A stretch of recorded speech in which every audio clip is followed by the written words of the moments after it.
আমি মনে করি বয়স থাকতেই husband wife quality time enjoy করা উচিত।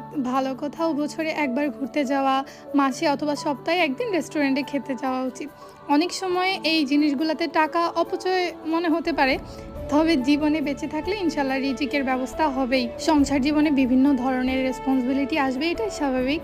তবে তার মধ্যেও কিন্তু চাইলে সময় বের করা সম্ভব। তারপর যখন আপনি দেখবেন একটা সময় আপনার ছেলে তার বউকে নিয়ে ঘুরতে যাচ্ছে কিংবা মেয়ে তার জামাইকে নিয়ে ঘুরতে যাচ্ছে, তখন এই জিনিসগুলোতে আপনার খারাপ লাগবে না, বরং আপনার কাছে অনেক ভালো লাগবে। সো আমি মনে করি এখনই সময়, এখনই লাইফটাকে এনজয় করেন, নিজের প্রিয় মানুষটার সাথে একটু সময় কাটান, আলাদাভাবে কোথাও ঘুরতে যান, যাতে ইন ফিউচারে আপনার ছেলেকে যখন দেখবেন আপনার ছেলের বউকে নিয়ে ঘুরতে যাচ্ছে কিংবা মেয়েকে যখন দেখবেন তার হাজব্যান্ডের সাথে ঘুরতে যাচ্ছে, তখন যাতে আপনার কোনো রকম আফসোস ফিল না হয়, বরং ভালো লাগে অ্যান্ড আপনার পার্টনারের সাথে কাটানো মুহূর্তগুলো সারা জীবন আপনার স্মৃতিতে অটুট হয়ে থাকে।